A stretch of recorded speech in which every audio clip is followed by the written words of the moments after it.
수스라는 작은 시골 마을에 가면 고대 페르시아의 수도 성터가 남아 있습니다. 우리 성경 에스더서를 보면 수산궁으로 알려진 페르시아의 수도인 수산이 거기에 있습니다. 그런데 그 유적터에는 아무것도 없다는 것입니다. 그저 성터, 성 기둥에 밑받침대들만 있을 뿐이고 흔적만 있지 거의 남아있는 유적이 없습니다. 그런데 이 수산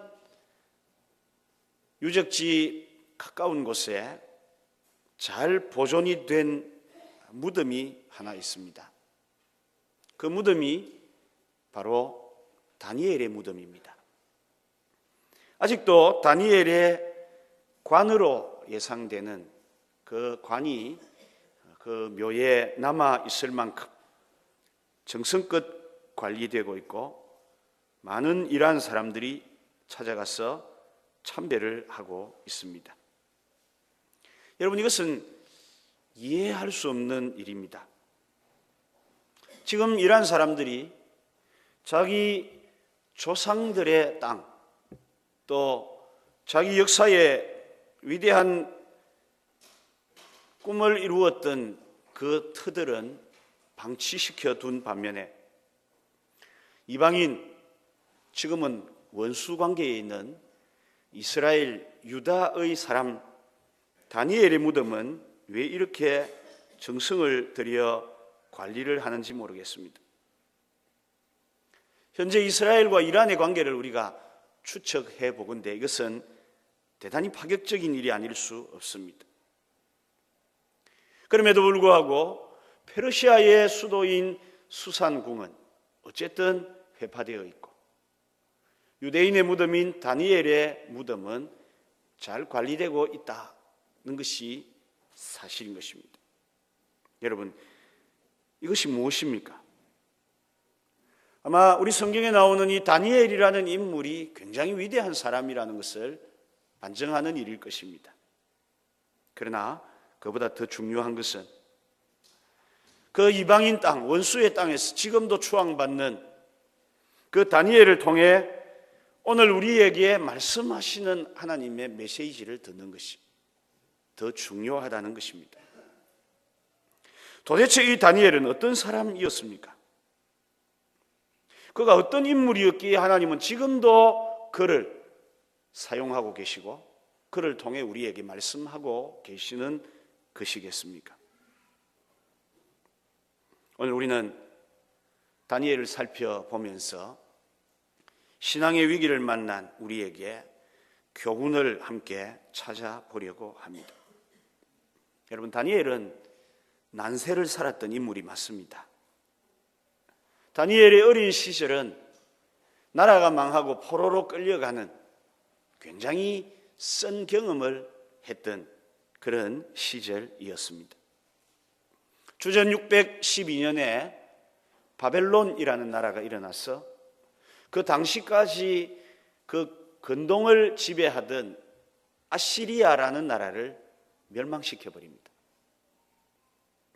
그 당시에 이스라엘의 왕은 요시야라는 훌륭한 왕이었지만 그는 하나님의 말씀을 마지막까지 지키지 못함으로 나라의 위기를 자처하기도 했습니다.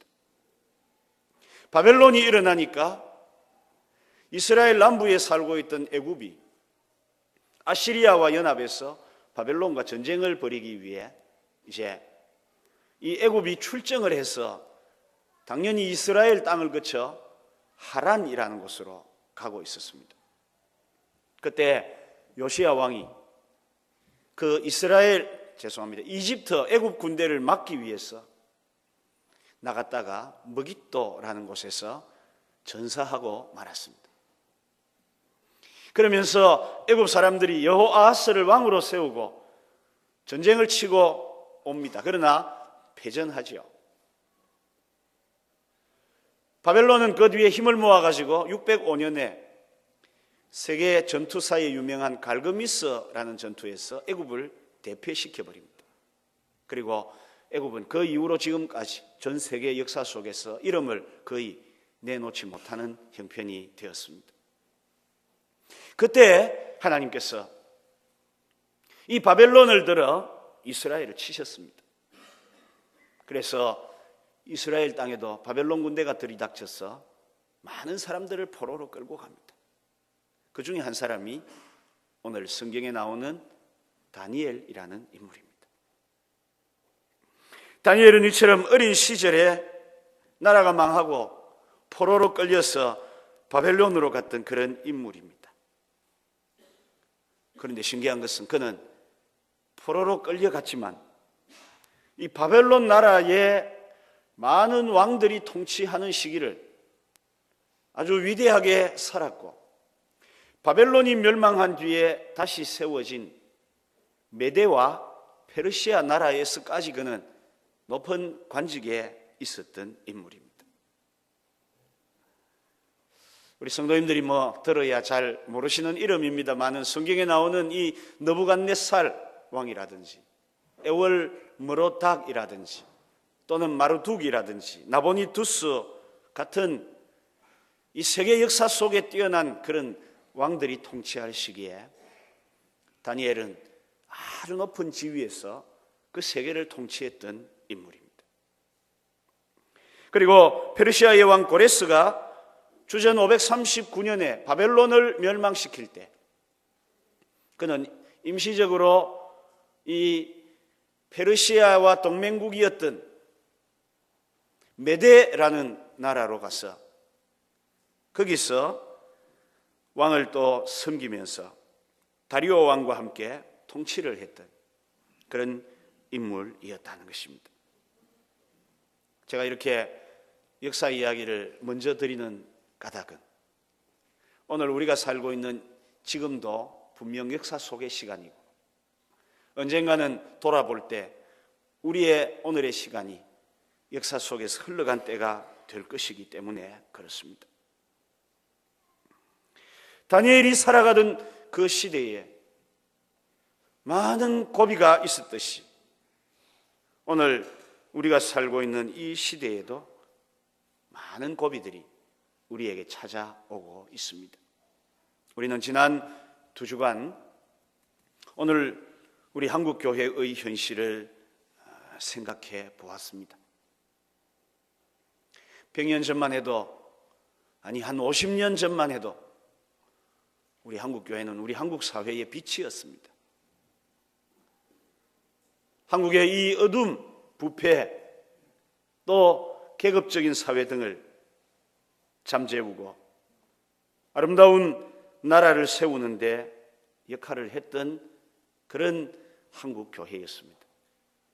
그러나 언제부턴지 한국교회는 사람들의 가십거리가 되어지고 오늘 놀림을 당하고 또 세상을 향해 아무 소리도 할 수 없는 위기를 만난 것이 과연 무엇 때문일까? 우리가 한 번 더 생각해보는 시간을 가지고 있습니다. 그러면서 우리가 그 대안으로 찾은 인물이 다니엘입니다. 우리 같은 어려운 시대, 난세를 살았지만 그 시대를 바꾸어 놓고 새롭게 하는 이 다니엘의 모습을 통해 우리도 오늘 어려움을 만난 우리 한국교회와 우리 신앙에 다시 한번 새로운 빛을 얻고자 한다는 말씀입니다. 다니엘은 분명 우리에게 믿음의 샘플입니다. 그의 삶의 모습, 믿음의 모습을 잘 살펴보면 이 어려운 시대를 헤쳐나갈 수 있는 영적인 지혜를 얻을 수 있을 것입니다. 다니엘의 믿음을 3가지로 본문을 통해 살펴보려고 합니다. 그 첫 번째는 다니엘은 그 악한 세대 속에서 거룩하게 살기로 뜻을 정했다는 점입니다. 여러분, 우리가 읽은 이 1장 말씀을 보면 다니엘의 어린 시절 이야기가 나옵니다. 성경학자들은 그가 바벨론 포로로 끌려갈 때 나이는 15세에서 17세 정도. 우리 나이로 하면 한 중학교 3학년, 고등학교 1학년, 2학년 그런 나이였다. 그렇게 말을 합니다.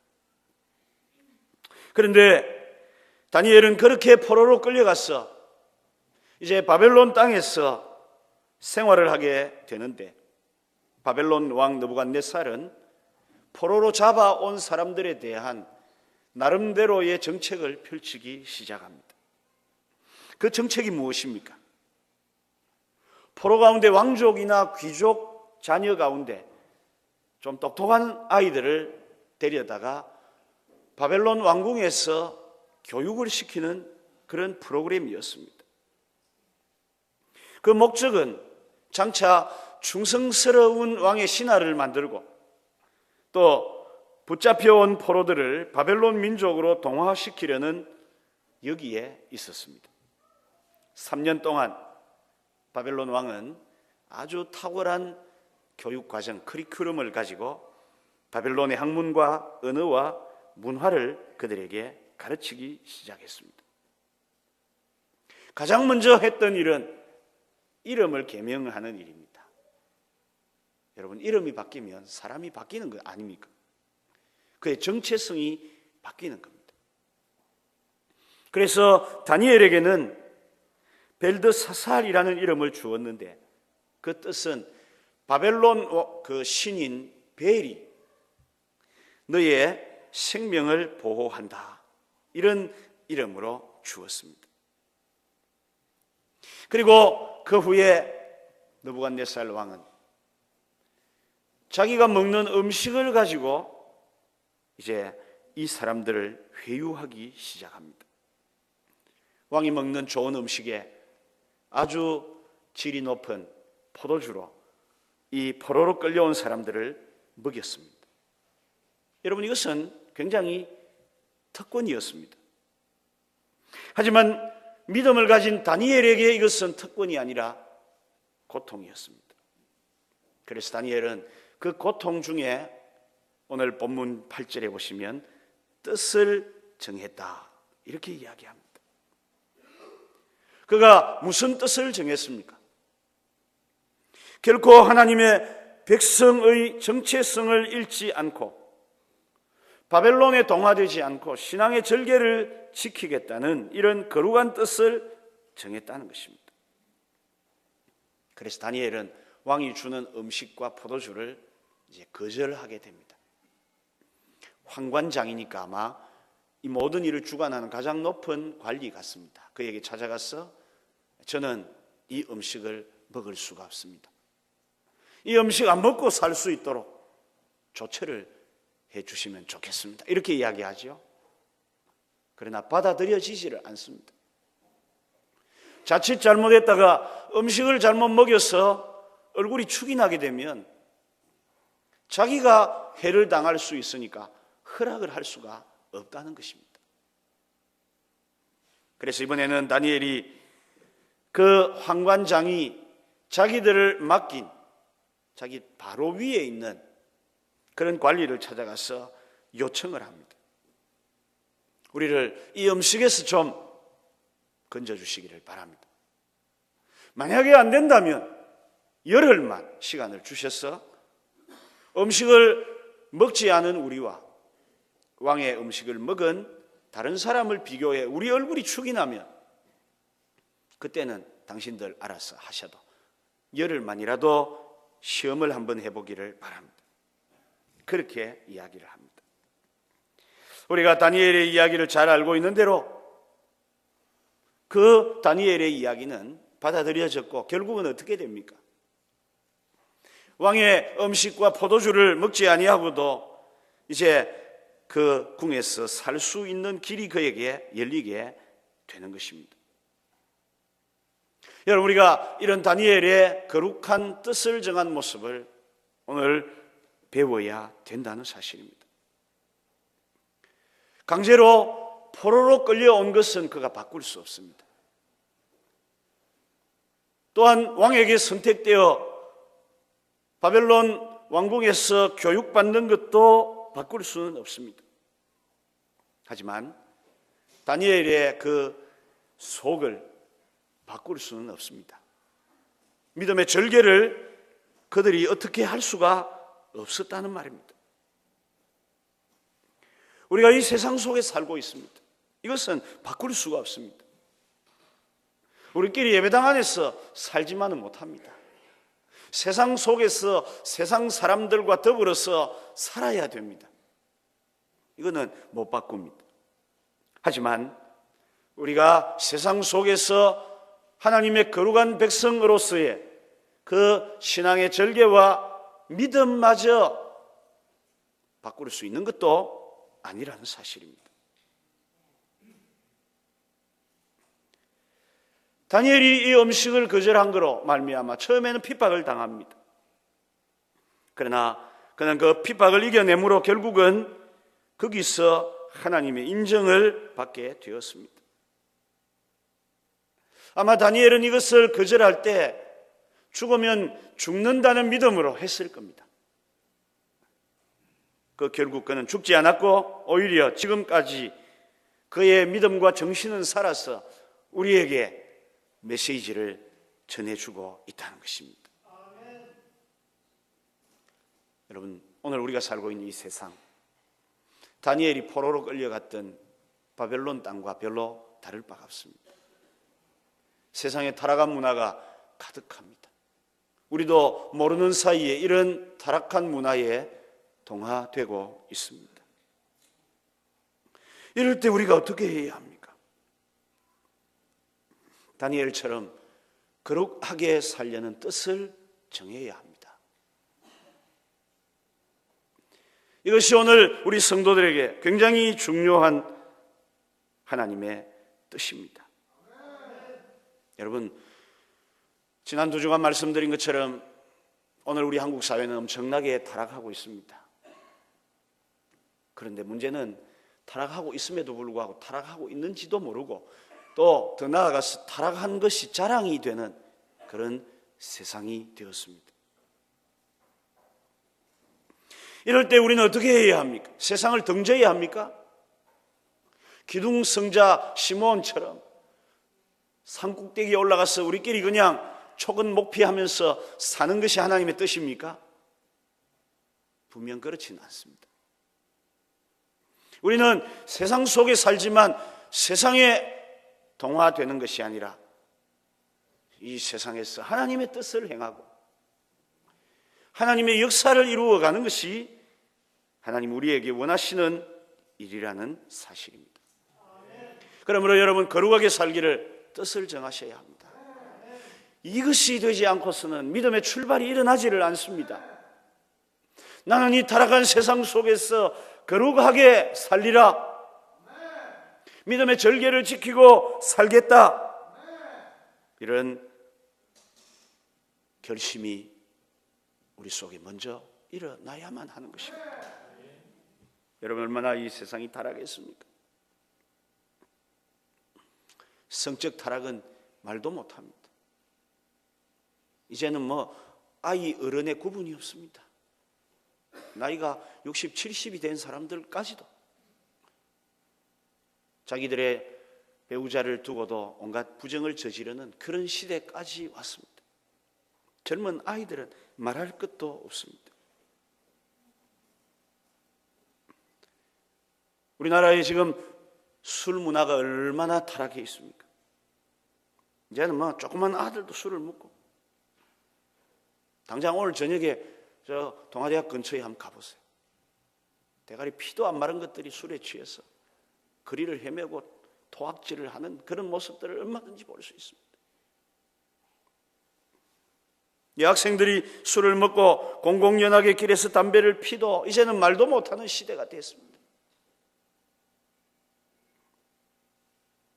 얼마나 타락했는지 모릅니다. 여러분, 이런 세상 속에서 우리가 할 일이 무엇입니까?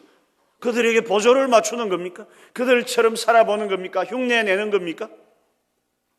그거는 누구든지 할 수 있는 쉬운 일입니다. 그게 아닙니다. 이 타락한 세상 속에서 우리는 거룩하게 살기를 뜻을 정하고 그렇게 살아야 되는 것입니다. 그러지 않고는 한국교회 희망이 없습니다. 우리마저 세상 사람들처럼 살면요, 한국교회 희망이 없습니다.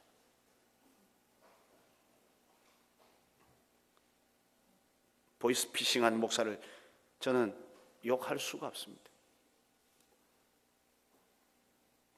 온갖 비리에 연루된 장로들을 욕할 수도 없습니다. 우리가 할 일은 그런 세태 속에서 내 믿음을 지키는 겁니다. 내가 하나님 앞에 더 거룩하게 살기로 결심하는 것입니다.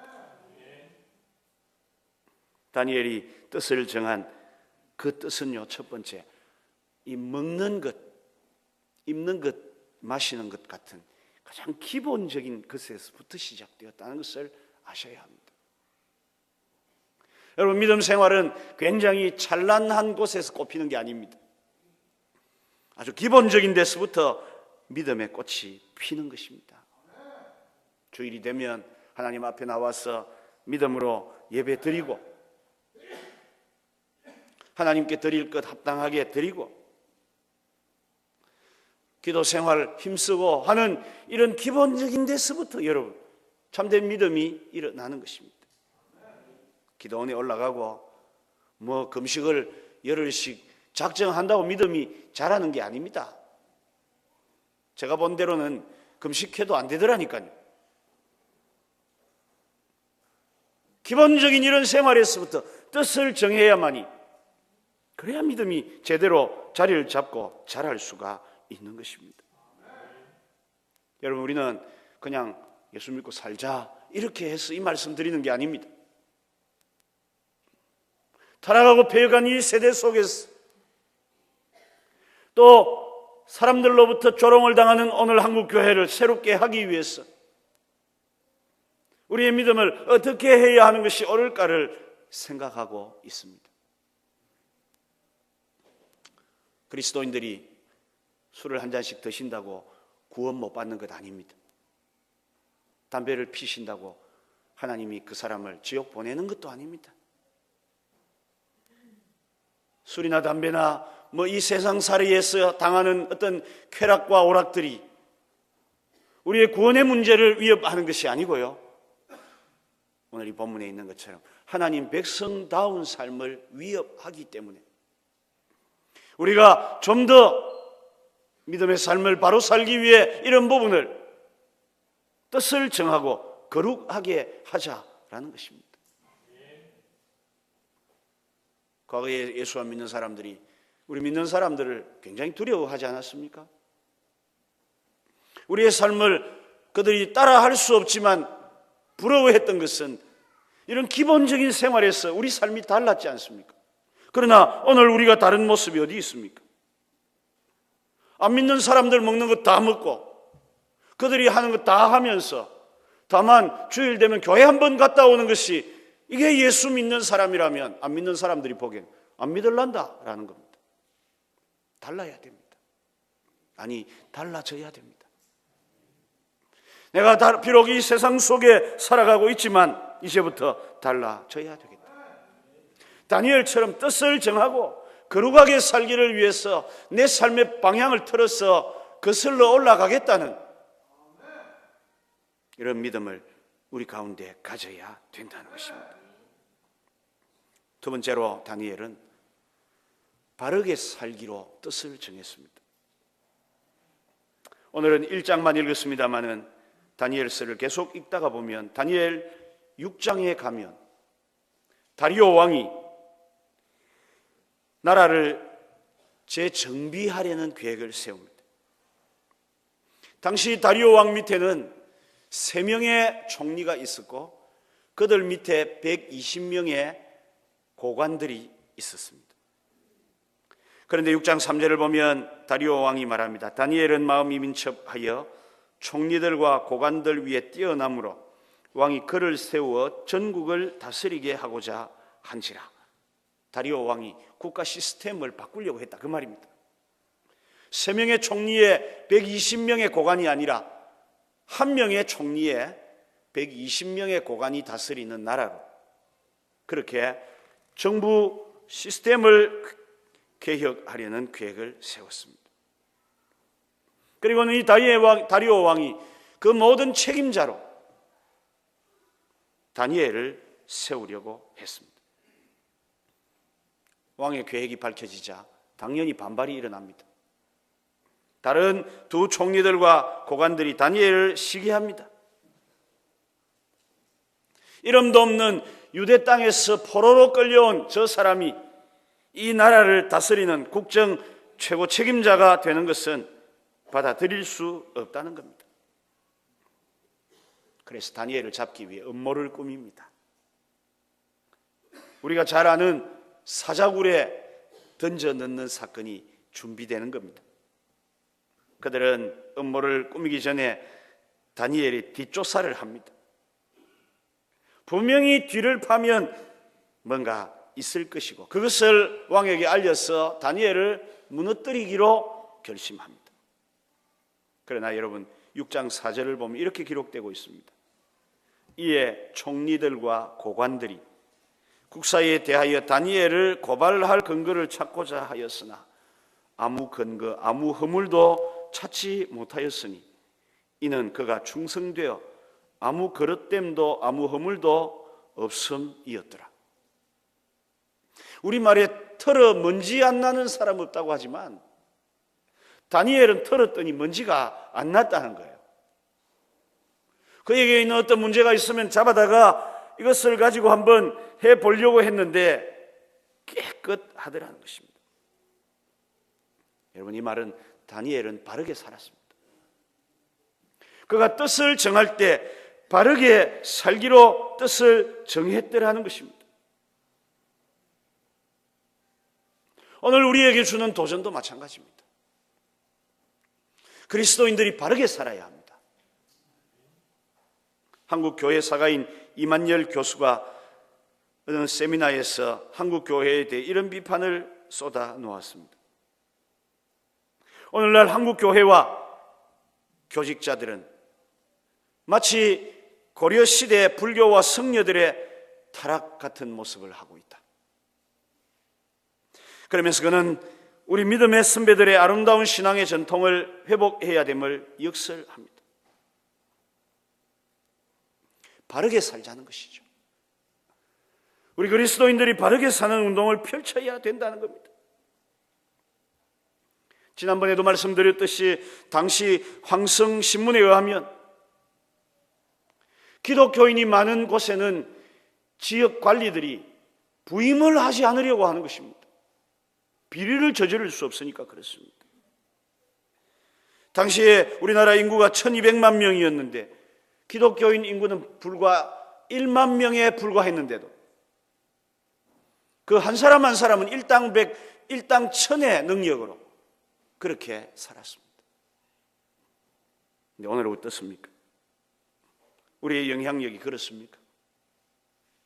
우리가 바르게 살아서 이 세상 속에서 사람들을 향해 그런 이야기를 할 수 있습니까? 오늘 한국 교회는 인구의 5분의 1이라는 큰 수만큼 성장했지만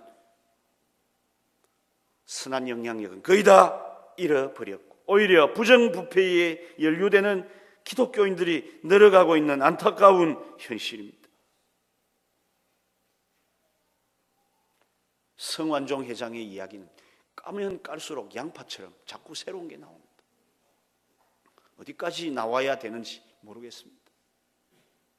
우리가 알기로 그는 저 충청도 서산에 있는 어느 교회의 장로님이었어요.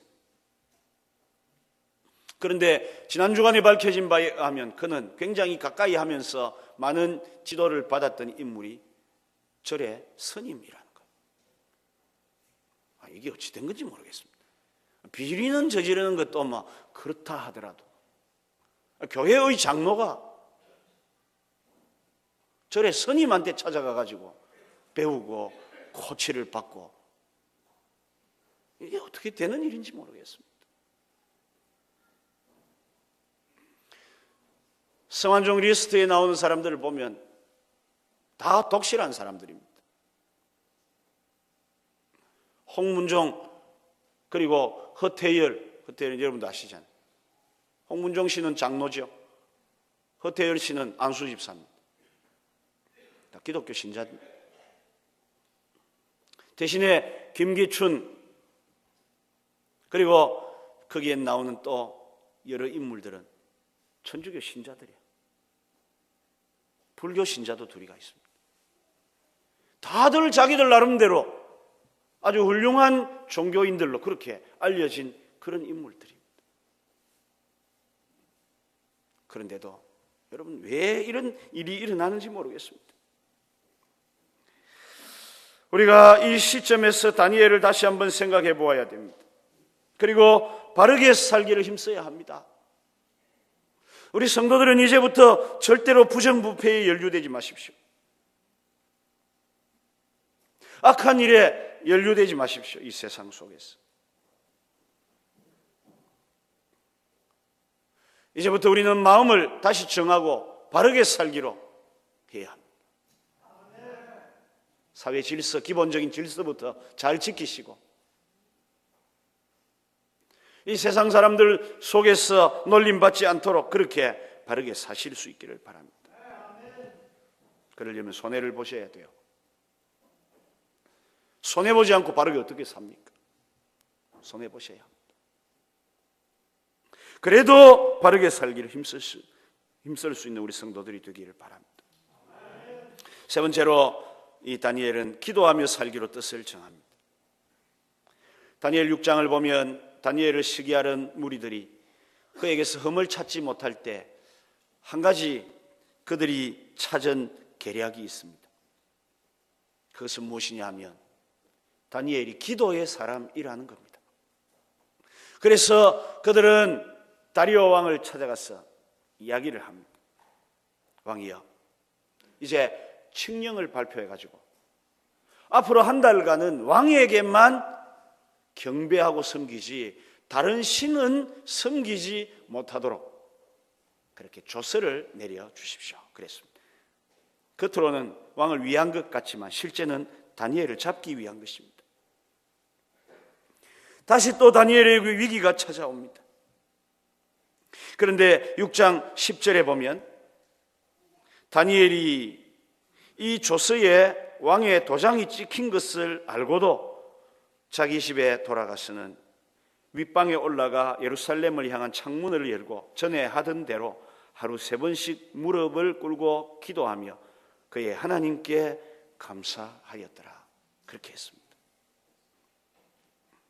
왕을 신격화하는 이 계략 앞에서도 그는 지금까지 해오던 믿음을 결코 포기하지 않았습니다.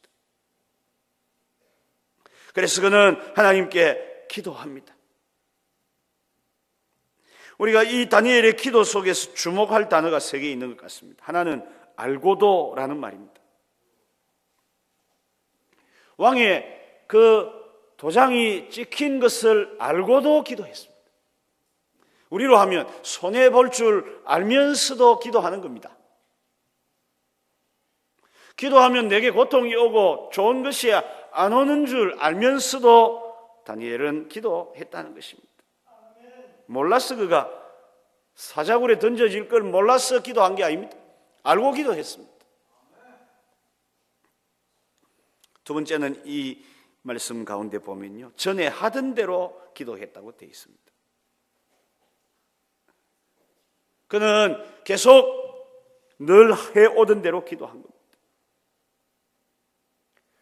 죽인다고 하니까 잠시 숨어가지고 하자. 한 달 동안만 기도를 멈추자. 전에는 보이도록 했다면 이제는 밤중에 아무도 보지 않을 때 하자. 이렇게 하는 것이 아니고 그는 그대로 전에 기도하던 대로 기도했다는 것입니다. 여러분, 이것은 우리에게 신앙의 타협이 없음을 가르쳐 주는 거예요. 내게 조금만 어려워지면 타협을 합니다. 아이고, 교회 장로님도 1년에 한두 번은 주일 못 지키던데 뭐. 아이고, 내가 보니 우리 교회 아주 존경하는 뭐 누구도 보니까 뭐 그리 하던데. 이런 타협을 다니엘은 거절했다는 것입니다. 그는 그가 하나님 앞에 뜻을 정한 대로 옳은 것을 따라 믿음의 절개를 단 한 번도 그는 바꾸지 않았다는 것입니다. 오늘부터 우리는 작심하셔야 합니다. 한 번인데 뭐 이런 것 없어져야 돼요. 오히려 우리의 마음속에 한 번도 안 된다. 다니엘처럼 온전하게 살기를 전에 하던 대로 정해야 되는 것입니다. 세 번째 다니엘의 기도에서 특이한 점은 마지막에 하나님께 감사했다 그랬습니다. 여러분, 다니엘이 지금 사자굴에 들어갈 형편입니다. 그런데도 하나님께 감사했습니다. 무엇이 감사했을까요? 여러 가지 추측이 가능합니다. 지금까지 살아온 것도 감사하고, 이렇게 어려운 일을 만났는데도 하나님께 기도할 수 있는 것도 감사하고, 변함없이 하나님께서 자신과 함께 해주시는 것도 감사하니까 하나님께 이렇게 감사했던 것입니다. 여러분, 우리도 기도하며 살기로 뜻을 정해야 합니다. 사실상 다니엘이 앞에서 살펴본 대로 거룩하게 살기로 그가 마음을 정한 것도 그 힘이 어디에 있었겠습니까? 기도하는 데 있었습니다.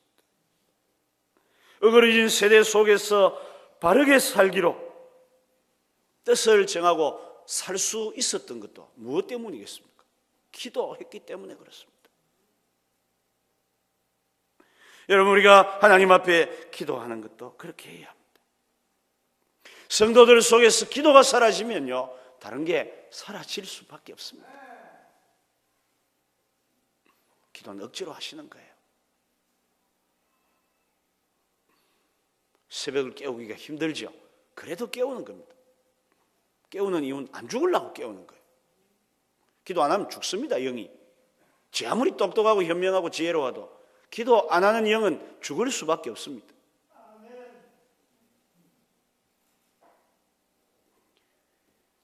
기도하는 것, 우리도 다니엘처럼 기도하기로 그렇게 뜻을 정해야 합니다. 그래서 오늘 어그러진 이 세대 속에서 우리가 다시 한번 일어나야 합니다. 참 조심스럽고 두려운 이야기지만 여러분, 한국 교회는 핍박이 한번 일어나도 됩니다. 일제시대 때 한국 교회에 얼마나 많은 성도들이 그렇게 일어났는지 몰라요.